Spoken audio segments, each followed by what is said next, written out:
Hello, Diftar. Thank you very much for joining me today. We are today going to pick up where we left off, exploring the amazing life of Nelson Mandela. We're going to go a little bit quicker this time. I'm going to summarise some of these rather long pages. Nelson was, as you may remember, moved to Johannesburg, where he met with some people who were forming a group called the ANC, the African National Congress. And their plan at that time was to fight for a fairer life for black people. They wanted black people to be able to govern themselves. They did not want black people to be governed by white people all the time, because that was not fair. However, unfortunately, it was about to get a lot less fair still. And in 1948, the South African government began passing laws called apartheid. Now, apartheid was an absolutely abhorrent system. It was a system which separated black and white people by law. White people lived in suburbs, as Nelson says here, while black people lived in townships. The government also built separate schools, churches and cinemas for black and for white people. There were even separate entrances to post offices and shops. And every black person over 16 years of age had to carry a passbook showing who we were and where we worked and lived. If we were found without our passbook, we would be thrown into prison. So their liberty, their freedom, was snatched away from them.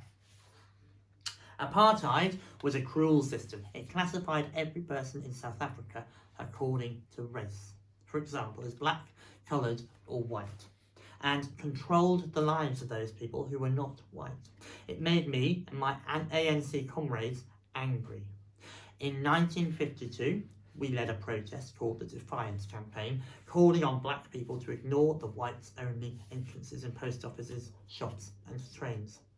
Over 250 people were arrested, but thousands of people joined in. So they were protesting peacefully. Now, protest is an incredibly powerful thing to do, and they wanted to protest peacefully. Unfortunately, that was not something which was able to last. Many of these different groups joined together to form the Congress Alliance, a promise to fight for freedom and democracy for all South Africans. Now, sadly, that was not something that the government wanted to happen. The government did not like the charter and arrested 156 Congress members, including Oliver, Walter and me, Nelson Mandela. We were charged with planning to destroy the government. The trial lasted 4 long years, but in the end we were found not guilty. In 1960, during the trial, a tragedy happened that shocked the world.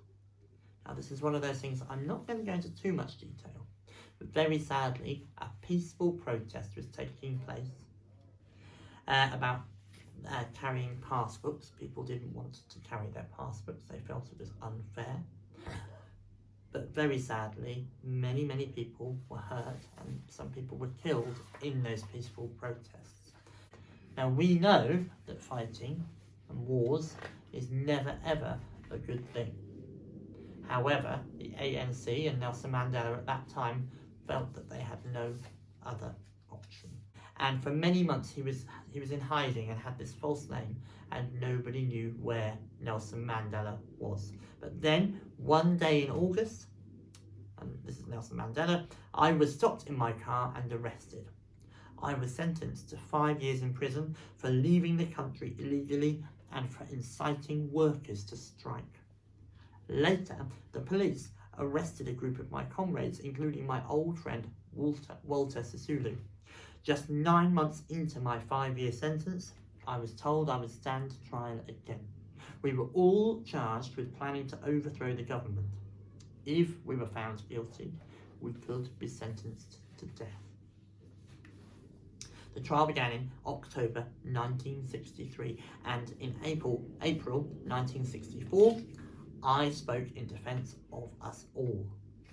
I told the court that the ANC was a peaceful organisation, but because the government had banned it, we had no peaceful way to protest. We had been imprisoned and even killed. This is why we had to fight back with guns, I said. I have cherished the idea of a democracy in which all persons live together in harmony.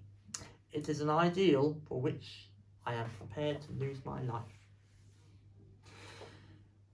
But sadly, they were found guilty. And they weren't sentenced to death as they feared they might be, but they were told that they would spend the rest of their lives in prison. Life in prison.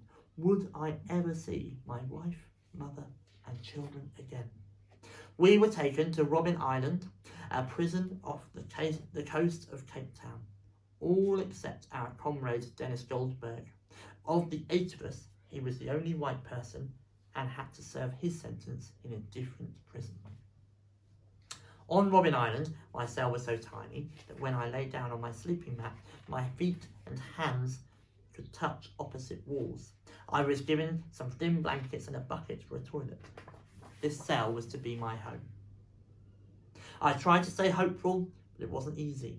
At first, we were allowed only 2 visitors a year and just 2 letters. Before we were given them, the letters were read by a prison guard who blacked out anything he thought we shouldn't know about. Twice, I received bad news from home. First, I was told my mother had died, then my eldest son. When I got that news, I spent the whole day in my cell thinking about him and the rest of my family. It was one of the saddest things of my life. So Nelson Mandela was stuck in his cell without being able to see any of his family, and he had that incredibly sad news. But he stayed strong. We were not allowed radios or newspapers. Weeks, months, years went by without us knowing what was happening in the world. One day I saw that a warder had left his newspaper lying on a chair. It was too tempting. I grabbed the paper and began reading it. I was caught and locked in a room for 3 days with no food and only rice water to drink as a punishment. Slowly, the years passed. 5 years, 10, 20. I no longer needed ash to make my hair grey. But outside the prison, the fight for freedom went on. Now, during that time, there was a lot of pressure from people all around the world on the South African government to release Nelson Mandela. And there's a fantastic song that you may have heard that I'm hoping your teacher will play in a minute. And there's a lot of pressure from peaceful protests all around the world too. Now I remember I was a child at that time and we weren't able to buy, or my parents didn't want to buy any products that came from South Africa.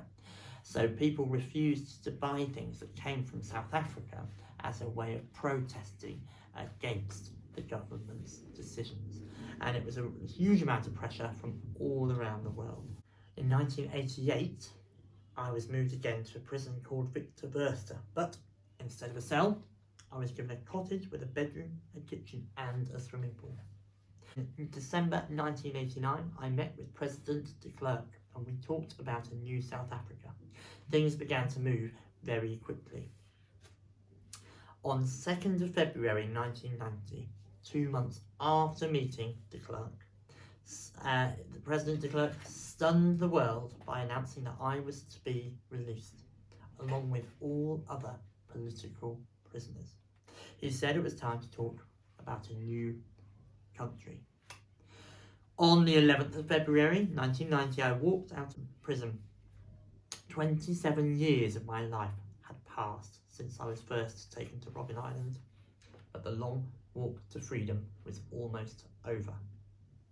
It was wonderful to hold my lovely wife Winnie in my arms, to see my 4 beautiful children, now grown up, and to hear my grandchildren laugh and call me Grandad. Every day our Soweto home was filled with laughter and tears of joy as friends I hadn't seen in 27 years came to welcome me home. Wow. After our release, there was a lot of work to be done. the ANC and the government began to speak about peace and about a South Africa that would be shared by all its people, black and white. And on the 27th of April 1994, millions of people, young and old, streamed out of their homes to vote. It was the first time ever for black people, and they joined white people to vote for a new South Africa. It was a wonderful day. In May 1994, I became the first president of South Africa to be elected by all of the people. I was 75 years old. My journey to freedom had ended. So that was Nelson Mandela's own account of his long walk to freedom. And he was an incredible man. Now it is Friday. It's the weekend very shortly. I hope that you have a brilliant weekend.